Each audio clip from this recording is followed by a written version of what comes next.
falta que diga que hace mucha calor, así que el buscar serpientes hoy va a ser un poco complicado. Por eso tenemos que, mira, ir levantando piedras y aquí, bueno, no hemos visto ninguna serpiente, pero tenemos un rastro, ¿vale? Aquí hace algunos días había una. Fijaros, esto es una camisa, una piel, y está, bueno, está bastante en mal estado.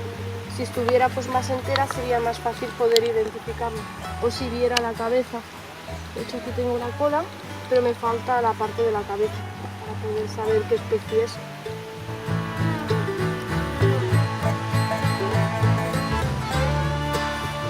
Hola de nuevo amigos y amigas de Aventura a tu alcance.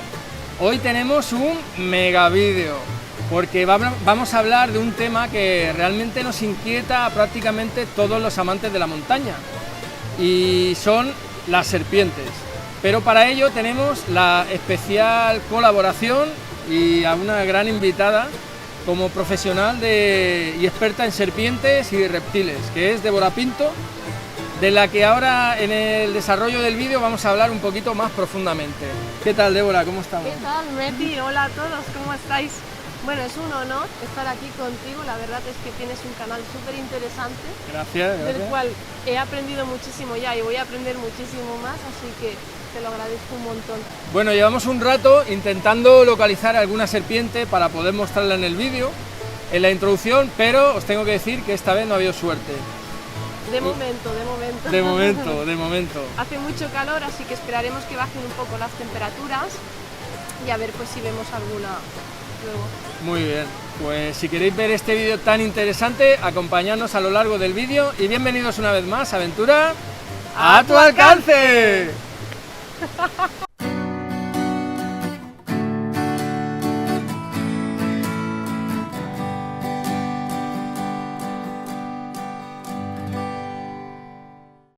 Bueno amigos, pues como decíamos en la introducción del vídeo, tenemos a Débora, es una experta herpetóloga, una profesional de las serpientes y los reptiles, y que nos va a resolver una serie de preguntas que hemos ido dejando a lo largo de estas semanas pasadas, tanto en la comunidad de YouTube de Aventura a tu alcance como en el Instagram.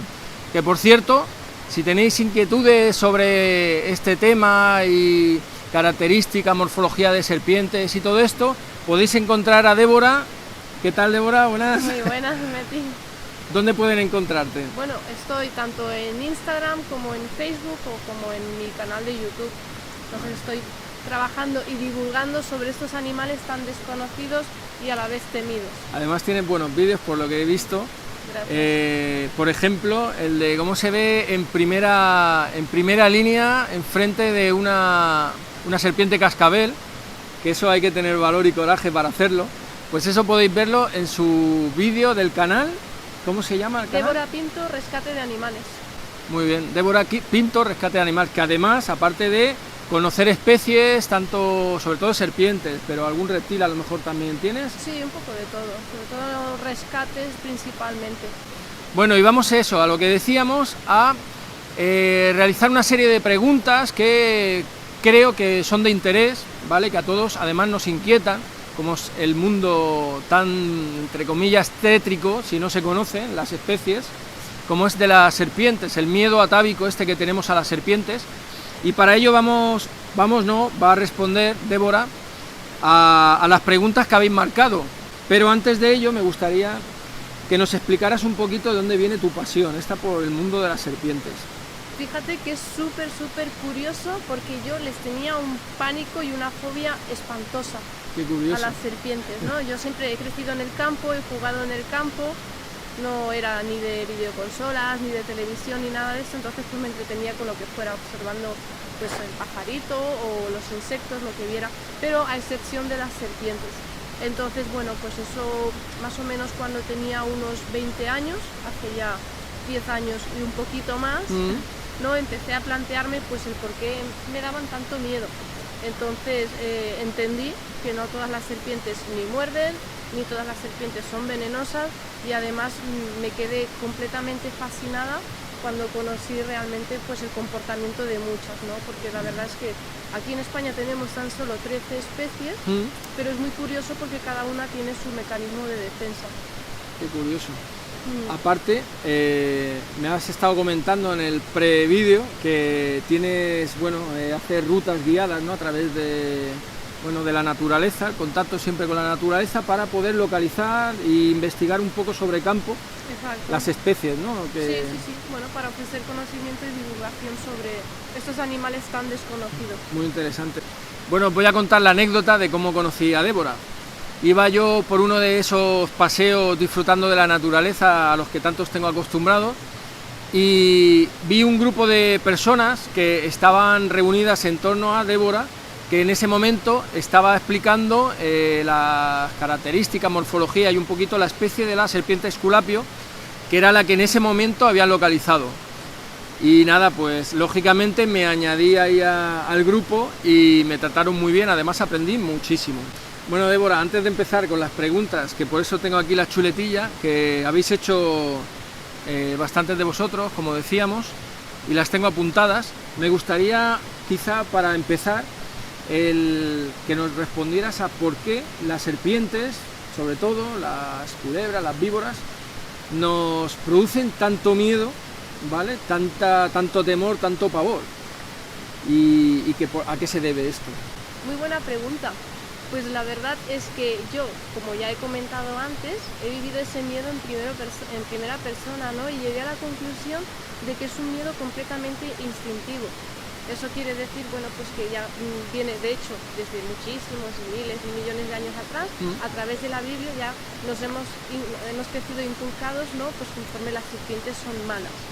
Entonces luego ya, aparte de esto, pues siempre la gente no profundiza ni tiende a pensar realmente si hay una serpiente pues que no muerde, ¿no? Pues sí, que hay bastantes, o si hay alguna serpiente pues que no son venenosas, ya automáticamente son animales tan desconocidos que los tachas pues de peligrosos y de venenosos cuando realmente no es así. El porcentaje es mucho más menor de las serpientes venenosas y peligrosas que de las que lo son. Realmente en el mundo entero se podría decir que un 80% de las serpientes pues son inofensivas. Es curioso que yo desde hace muchos años leí en su momento que bueno, todo eso también viene producido por el miedo atávico ese que tenemos grabado en nuestros genes, el miedo que en su momento desarrollamos, pues tanto a la oscuridad, por ejemplo, como a las serpientes. En su momento la oscuridad te generaba pues que te podía salir cuando no veías nada depredadores que estaban camuflados y por tanto comerte. Y lo mismo pasaba con las serpientes, que cuando nos desarrollamos y prácticamente pasamos de andar a 4 patas a andar a 2, pues claro, éramos más vulnerables por el centro de gravedad más bajo y todo, y que eso nos generó un miedo que se ha grabado en nuestras células y que sin llegar a conocer, como pasa muchas veces, que tenemos miedo y no hemos visto nunca una serpiente. Pues el miedo ese está creado pues por eso, ¿no? Por el miedo atávico grabado en su momento. Bueno, Débora, nos pregunta un seguidor, Edes Vader, cómo identificar las serpientes venenosas de las que no. Lo único que hay que tener en cuenta que mucha parte de las que nos siguen son de diferentes continentes, Latinoamérica, incluso de África. Pues eso, a ver si hay algún rasgo general o habría que diferenciar por entornos, ¿no? Vale. A nivel europeo hablando, ¿vale? Sí que hay varias formas de saber y distinguir una venenosa de una no venenosa, y sería pues por la pupila vertical en el caso de las víboras y la pupila redonda en el caso de las culebras, de las no venenosas, digamos.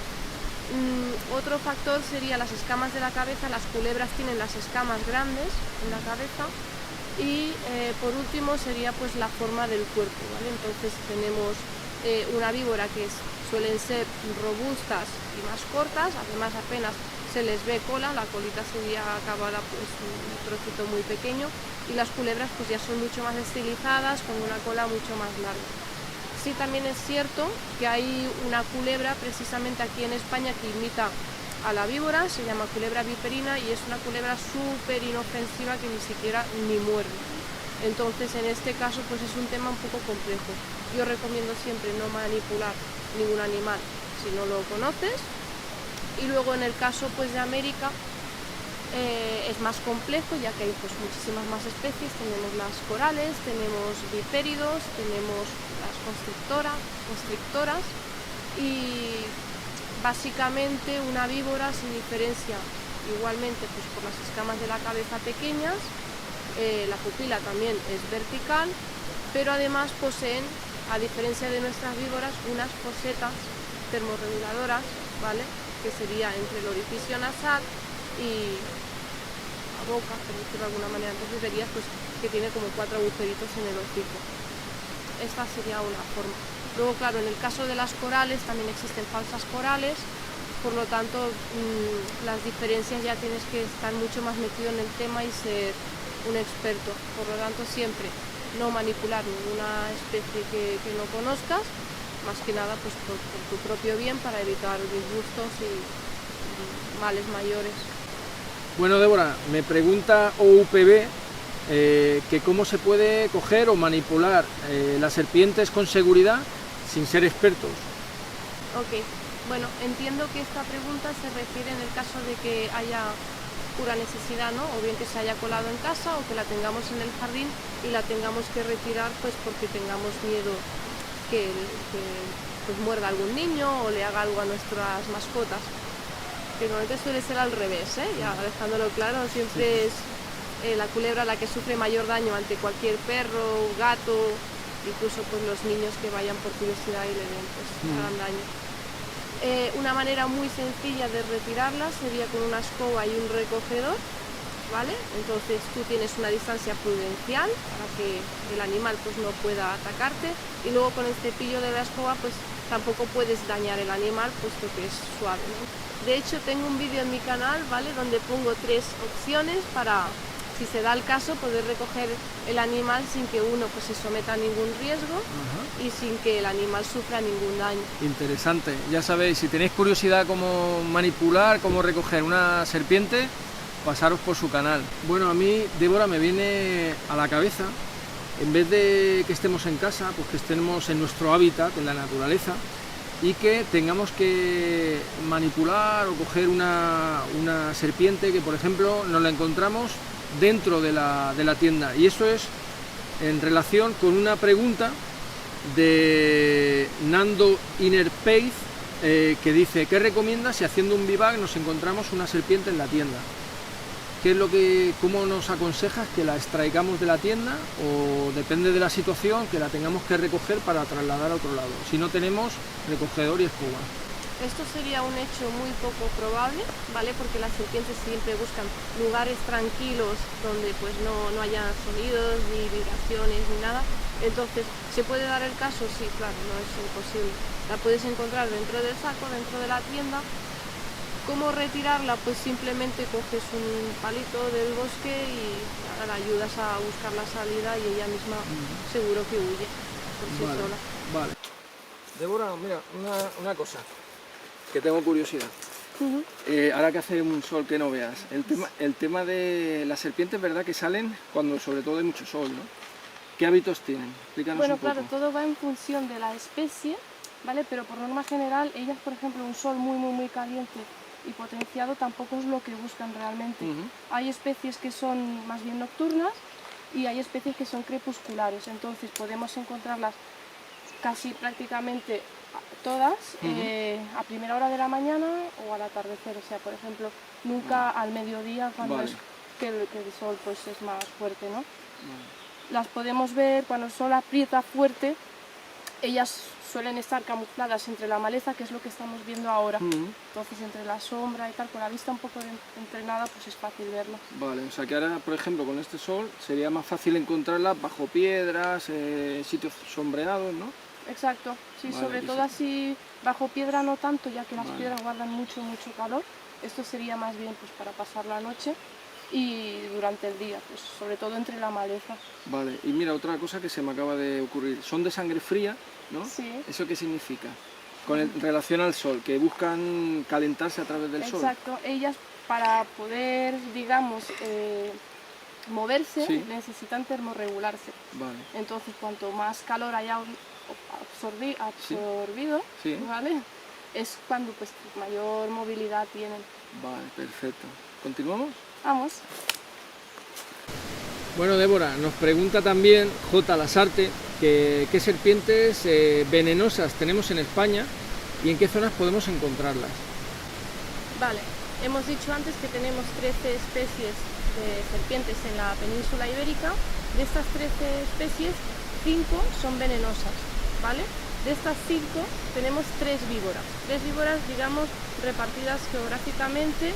Sí que hay una zona donde coinciden un par de ellas, incluso en un punto en concreto pueden coincidir las 3, pero es muy poco habitual. O sea, es muy difícil encontrarse con una víbora, pero lo habitual sería encontrarlas siempre en zonas elevadas, de sierra, poco pobladas, en zonas rocosas y siempre pues camufladas. No la vas a ver aquí mismo, ¿no?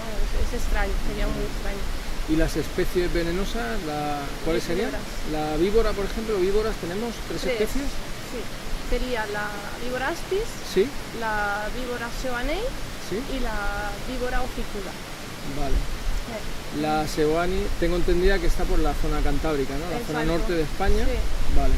¿Y las otras podríamos? La aspis también está en la zona norte de España, ¿Sí? digamos de noreste a noroeste. Vale.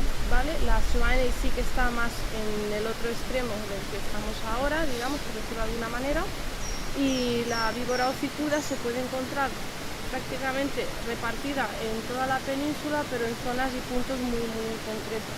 Vale. Hemos dicho de 5 que tenemos, hemos dicho 3, que son las 3 víboras, y tenemos 2 culebras.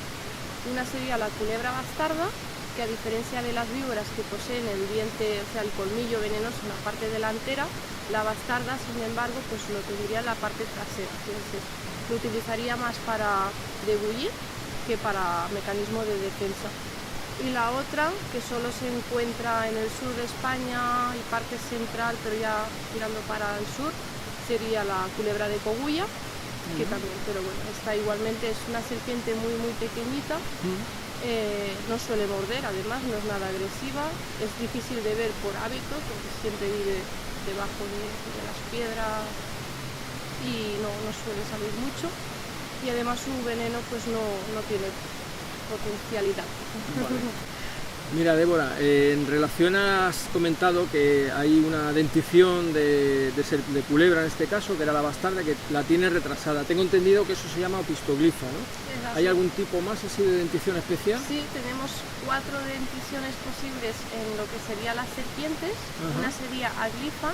Sí. Aglifa quiere decir, bueno, es la que posee las culebras, ¿no? Entonces que todos los dientes son iguales y no inoculan veneno.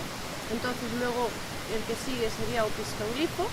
La dentadura opistoglifa sería el colmillo venenoso justo en la parte trasera del todo de la mandíbula. Entonces estos colmillos, ¿vale?, se utilizarían más bien para degullir que como defensa. ¿Te pueden llegar a inocular veneno? Sí, si las manipulas y te abren mucho la boca o se tiran, puedes estar envenenado por una serpiente de este tipo. Entonces siempre precaución también con las opistoglifas. Luego tenemos otras 2 denticiones más, que ya sería la proteroglifa, ¿vale? Esta dentición la poseen, digamos, las serpientes venenosas más antiguas, ¿no? Entonces se caracteriza por un colmillo en la parte delantera de la boca, por ejemplo en el caso de las corales, las cobras, tienen un colmillo muy pequeñito que inoculan el veneno. Y luego la dentición más moderna sería la de las solenoglifas, que entonces sí que es un colmillo mucho más grande, bastante. En el caso de las cascabeles, por ejemplo, un colmillo que puede hacer hasta 5 centímetros. Y además es hueco por dentro, entonces te inocula una cantidad de veneno bestial. Ese sería el caso de las víboras también, ¿no? Sí, las víboras. Y además son movibles. Vale. Y ya que estamos con los términos técnicos de las palabras, también tengo entendido que hay 2 tipos de venenos, que es el hemotóxico y el neurotóxico, que dependiendo del tipo de mordedura de la serpiente nos puede inocular un veneno u otro. Que por cierto, las serpientes no pican, muerden. Así que ¿nos puedes explicar un poquito las diferencias o las reacciones que puede tener un veneno neurotóxico a un hemotóxico? Claro, de hecho muchas de estas serpientes venenosas poseen la combinación de ambos venenos, tanto del neurotóxico como del hemotóxico. Entonces el hemotóxico sería más bien a nivel cutáneo, ¿vale? Se destruiría todo lo que son las células del tejido, terminaría pues bueno con inflamación, con gangrena y pues con el tejido muerto, digamos. De hecho muchos de los casos de amputaciones se debe a este tipo de veneno.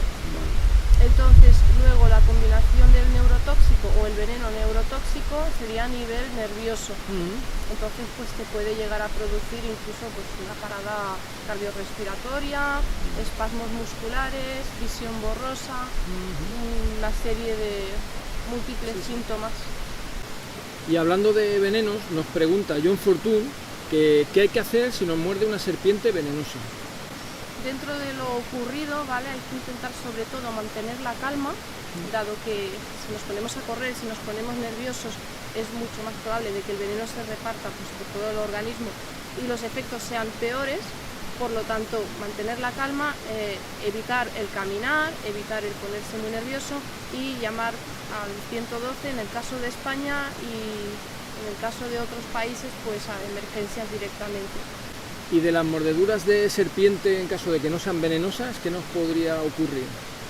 En el caso de las que no son venenosas, pues como cualquier otra herida, desinfectas la zona y la controlas. Si ves que va más, pues entonces acudir a un centro médico.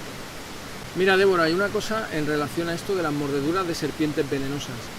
Hemos oído hablar todos de lo típico de cortarte en caso de que te muerda una serpiente venenosa, te cortas con el cuchillo, succionas, escupes, o puede ocasionar algún tipo de perjuicio. ¿Es recomendable hacer esta técnica o es totalmente desaconsejable? ¿Tú qué crees?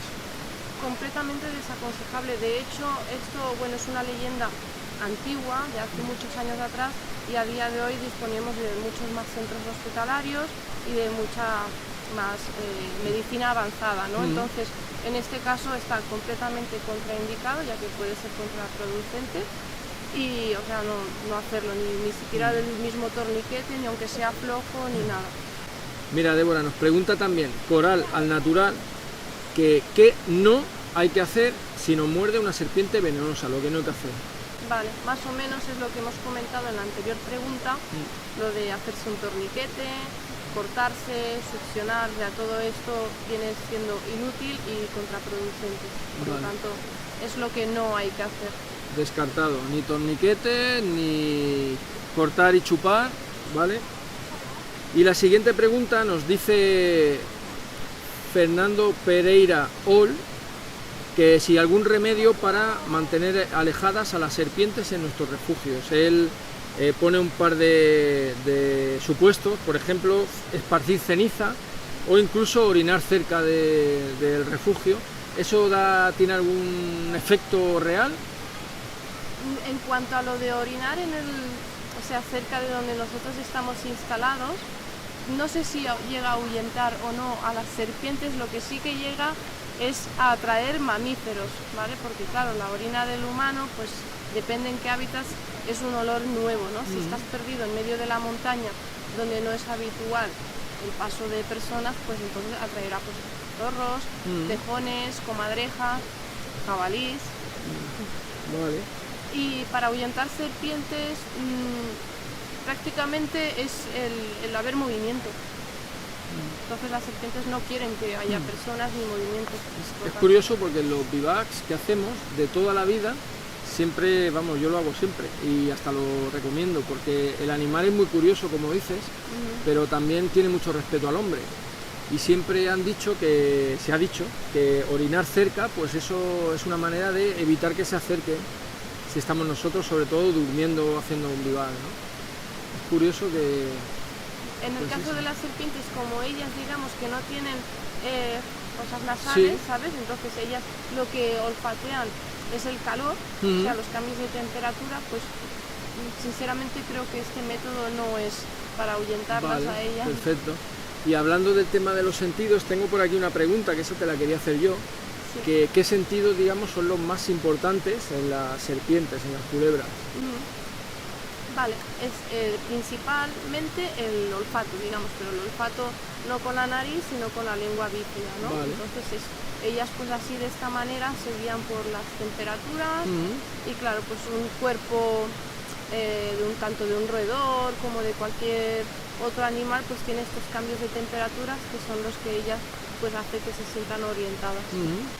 Otro de los sentidos muy desarrollados que tienen las serpientes son unos receptores que están conectados a la médula espinal.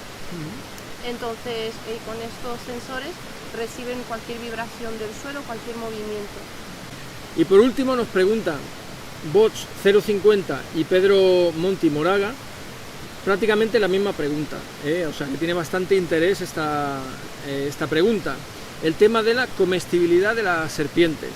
Si en caso de comerla hay que hacer algo con alguna parte de su cuerpo. Yo ya sé por dónde van las preguntas. Creo que esta pregunta la vas a responder mucho mejor tú que yo, Bueno, pues en relación a la comestibilidad de las serpientes, efectivamente, todas las serpientes son comestibles, tanto culebras como serpientes, a excepción de las venenosas, que lo único que hay que hacerle es cortar la cabeza. Al cortar la cabeza, las glándulas de veneno, ¿qué miras, Débora? Está todo el rato mirando. Meti, pero es que estoy viendo un ojo que se asoma. Espera, vamos a verlo. La roca de atrás. Es curioso porque... Tira. Y me estaba poniendo nerviosa porque tengo que ver que... Mira que tenemos aquí.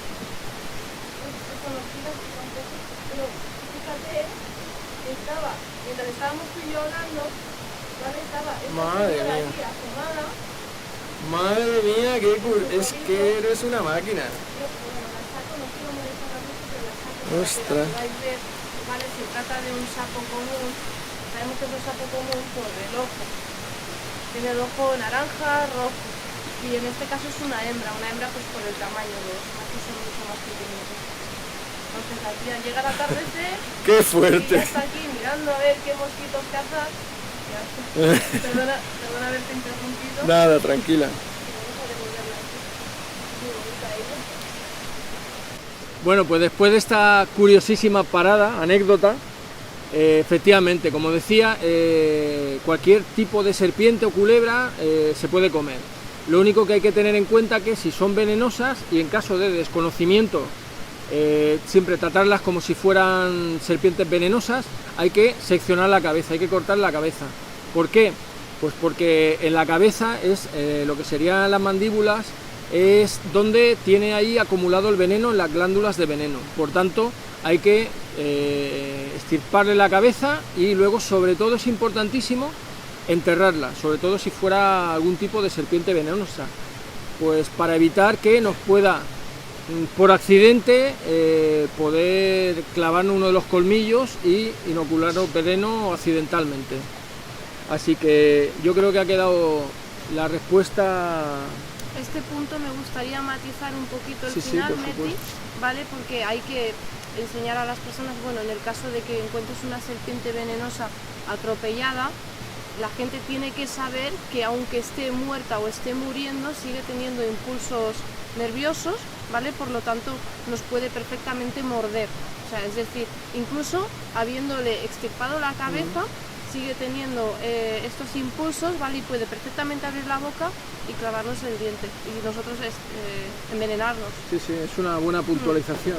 De hecho hay vídeos donde ha ocurrido esto y son muy curiosos y pasa mucho. Muy buena puntualización. Bueno amigos, pues esto ha sido todo. Espero que hayáis disfrutado del vídeo tanto como lo hemos hecho nosotros. Simplemente agradecerte, Débora, la colaboración que has tenido, el detallazo tan generoso de salir y enseñar al mundo este que tanto nos gusta del bushcraft y la supervivencia. Pues eso, curiosidades, anécdotas, algo de características de las serpientes que tan importantes son en este mundo, pero que a la vez tanto temor y miedo nos imponen, ¿no? Así que muchísimas gracias. ¿Quieres comentar antes?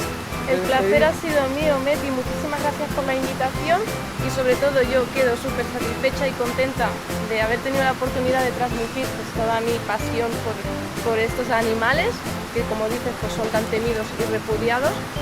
Y entonces, pues oye, me encantaría vivir una de estas experiencias tus vídeos, está hecho. así que te invito a ello. Si queréis conocer un poquito más a Débora, la función que desarrolla, la labor que realiza, pasaros por su canal, Débora Pinto, Rescate de Animales, donde sobre todo vamos a ver, bueno, aparte de característica, información sobre especies específicas, también donde nos muestras cómo rescatas, además en vivo, ¿no? Sí. A especies como serpientes y víboras, etcétera, Lagartos, anfibios, bueno, lo que me vaya encontrando. Muy bien, muy bien. Sobre todo animales salvajes. Y ya por último, Débora, me gustaría tener este detallito contigo. Es un logo del canal para hacerte miembro de la comunidad Aventura a tu alcance, y es una costumbre que todos los que participan en el canal tienen, ¿no? Así que sobre todo muchas gracias nuevamente por haber enseñado tanto en este vídeo. Muchísimas gracias por el logo, lo pondré en una de mis chaquetas, ¿vale? Así que en el próximo vídeo voy a ir ya siendo miembro de Aventura a tu alcance. Si te gustó el vídeo, no olvides darle like como siempre, y recuerda, disfruta de la naturaleza porque la aventura está a tu alcance.